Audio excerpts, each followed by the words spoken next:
It's very important to understand the mechanics of meditation because most people don't do it right. Okay? They think you have to concentrate, this, that. There's nothing to do with that. Okay? So you sit quietly. If you're sitting on the floor, sit, with either your legs crossed, but be comfortable.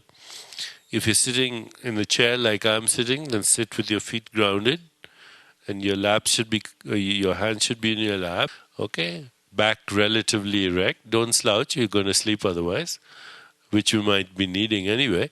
But if proper meditation, don't slouch. Sit with back relatively erect. Be comfortable. Be relaxed. Close your eyes. And for a minute or so, don't do anything. You'll see thoughts will start to come by themselves. Now, as easily as those thoughts come, just think of the mantra. Don't force it. It's there. So there will be thoughts and there will be mantra at the same time.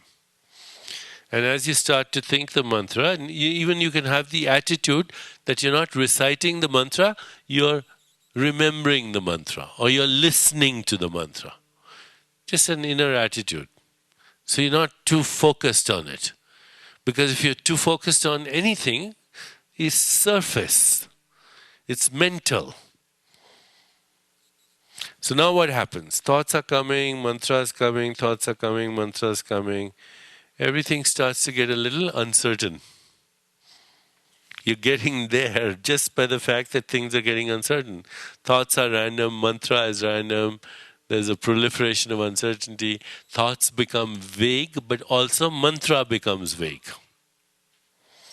And if we do it long enough, 20, 30 minutes, then there are periods where mantra and thought cancel themselves each out. Okay? Which means there is no mantra and there is no thought. And when there is no mantra and there is no thought, that's called pure consciousness. That's the field of infinite possibilities.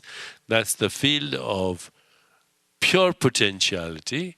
That's the field of intention orchestrating its own fulfillment. That's the field of pure creativity. That's the field of observer effect. Everything that we discussed that morning, that's right in that gap. Okay? But you cannot get into the gap by wanting to get into the gap or thinking I must get into the gap, because wanting to get into the gap is also a thought. Also, you cannot get rid of your thoughts by saying, I have to get rid of my thoughts, because that's a thought. Okay? It's a very simple mechanical understanding that you don't force anything. Thoughts, mantra, there you go. Okay? There'll be little dips. And how will you know there are little dips? You won't know where you are. Okay, you will have no sensation, you will experience no sound, and you will have no thought. Because sensation, sound, all this is thought. Okay? Everything is thought. So when you experience nothing. You're non-local. You don't know where you are. You don't have no location. But as you start to experience this, and we're going to go a little deeper in this, it will not be a nothingness. It will be a wakefulness. And we'll talk about higher states of consciousness. It'll be so wakeful that you will experience it in waking, in dreaming, in sleeping. It will never leave you.